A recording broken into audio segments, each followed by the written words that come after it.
It's not Valentine's Day. Why did they do a Valentine's Day episode? It is September, right? Yeah, it's like September 2nd. Valentine's Day is in February. Why are they doing a Valentine's Day episode?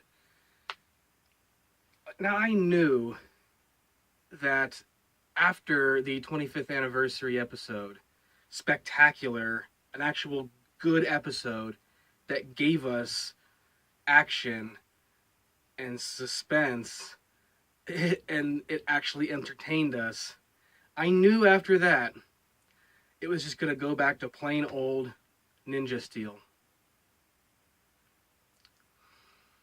This is probably one of the worst episodes yet.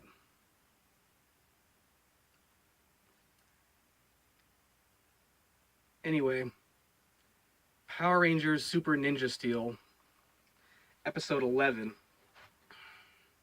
It's a Valentine's Day episode.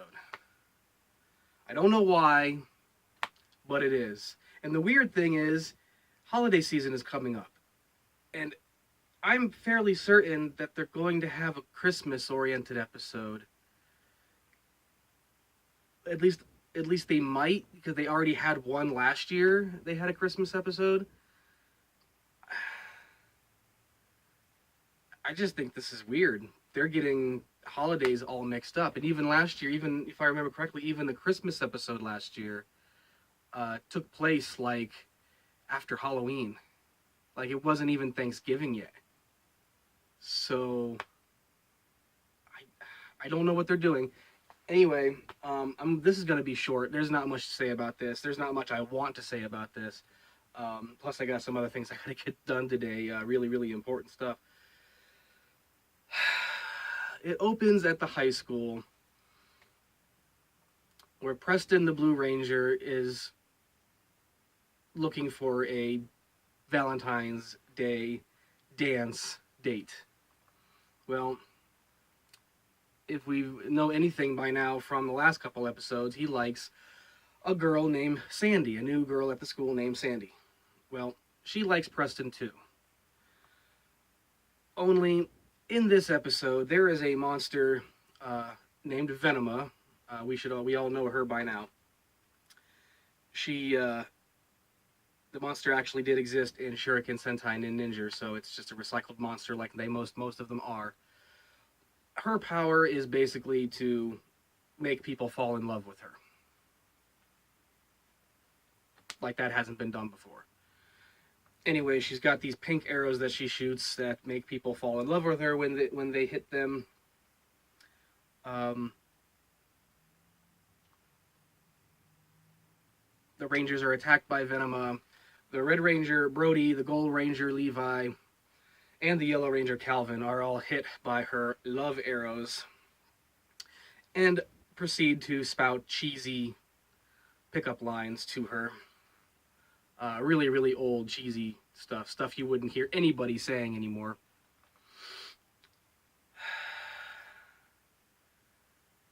She also attempts to fire an arrow at Preston's date interest, Sandy. However, they think that the arrow hits her, but instead it ends up hitting a book inside of her backpack. A little strange. Again, you'd think an arrow like that would stick out of the backpack. You'd see it. But anyway, after Brody, Levi, and Calvin were hit by the arrows, they decide to retreat for now back to the command center to see if they can fix the love spell, which obviously they can't. It has to be, the spell has to be broken by either defeating Venema or destroying her last arrow, which is really, really weird. Anyway, I just don't want to talk about this. This is just terrible. I mean, I was watching the episode, but I was just I was trying to zone out at the same time. I did not even want anything to do with this. Well, cuts to the school with Preston and Sandy. I guess it's the cafeteria, I'm guessing. She asks him Sandy asks Preston to be her date at the prom, and just as he's about to say yes, he remembers that, oh, she was hit by Venoma's love arrow. So she's not asking me because she likes me. He thinks that she's just under the love spell. Which is stupid to begin with, because the love spell makes the person who's hit fall in love with Venoma, not anyone else. He should have thought of that right off the bat. So obviously he turns her down. She gets upset because she doesn't understand why he turned her down. But then just as soon as she gets upset and leaves, I believe it was Haley comes in, asks what that was all about, and then she left her book bag in such a hurry that because she was upset, and he sees, as he gets ready to pick up her book bag and take it to her, it opens and he sees a book inside with the love arrow stuck into it, and said, oh, she wasn't hit, so she really was asking me out.